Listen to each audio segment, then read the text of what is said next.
Perkenalkan, nama saya Rifat Gunar Simbolon dengan NPM 2225200010. Di sini saya akan mendemokan aplikasi Java GUI atau Graphical User Interface yang saya buat, yaitu aplikasi kasir restoran. Terlebih dahulu kita login ke halaman menu utamanya dulu. Nah, di sini kita login. Nah, di sini terdapat sebuah menu utama.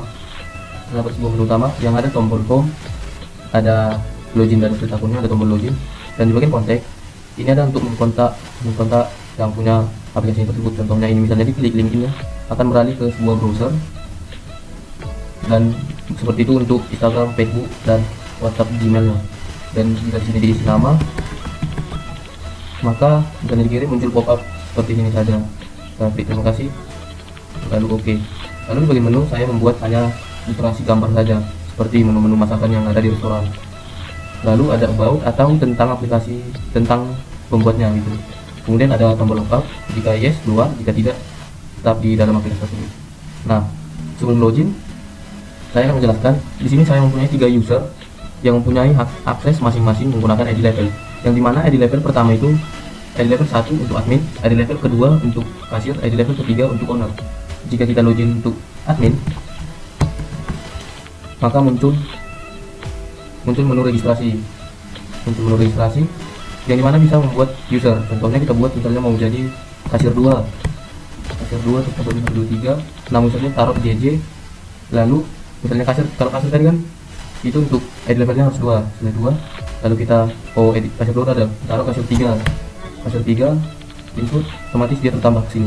Misalnya mau diupdate juga bisa, ini kasir jadi kasir 20, ini udah sampai 8, terus ini taruh JJ, terus di levelnya 2, lalu update, otomatis terupdate.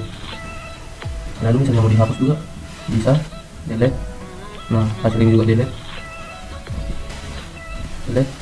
lalu ini juga bisa menghapus. Nah, lalu bisa beralih ke menu masakan. Di menu masakan bisa mengisi masakan apa saja yang ada di restoran tersebut. Kita taruh misalnya tahu sambal, terus harganya 20.000, taruh harganya tersedia. Misal kita input, otomatis ada tahu sambal. Lalu misalnya kita update ini menjadi habis, ini kita taruh harganya jadi 15.000, lalu kita pedas, lalu kita update, otomatis terupdate. Dan ini misalnya ini ada bakso sapi, bisa kita delete. Nah, otomatis terdelete sendiri. Lalu di menu transaksi, misalnya kita mau menjadi pelanggan, kita taruh pelanggannya Tuti makanan, kita membeli tahu sambal tadi. Nah, kenapa tidak ada tahunya? Karena di bagian menunya di sini kita buat statusnya habis. Lalu coba kita update menjadi tersedia. Update, nah sudah tersedia. Kita balik ke menu lagi, taruh tadi Tuti, lalu pilih makanannya. Otomatis di sini udah ada tahu sambal. Nah, kita buat tanggal per hari ini. Dan ini setiap pembelian, sekali pembelian akan dikenakan pajak 10%. Lalu jumlah belinya berapa? 1. Dan di sini ada pembayaran. Setiap pembayaran akan mendapat diskon. Jika di pembayarannya cash akan mendapat diskon sebesar 2%. Jika transfer akan mendapat diskon sebesar 3%. Lalu kita input, otomatis muncul pop up dan menampilkan harga yang 16.005 perak. Lalu kita yes, otomatis di sini bertambah Tuti. Lalu misalnya mau kita update, bisa juga kita taruh di sini makanannya, kita umum dari telur dadar, tanggalnya taruh tanggal 9, jumlah belinya taruh 3. Lalu tadi kan transfer, sekarang cash. Nah, kita update, otomatis terupdate. Nah, ini. Lalu di sini juga bisa untuk cetak laporan. Misalnya cetak laporan, maksudnya ini semua pembeli yang di sini akan dicetak laporannya untuk laporan ke yang punya atau owner, seperti itu. Nah, di sini muncul laporan yang ada fiturnya seperti itu.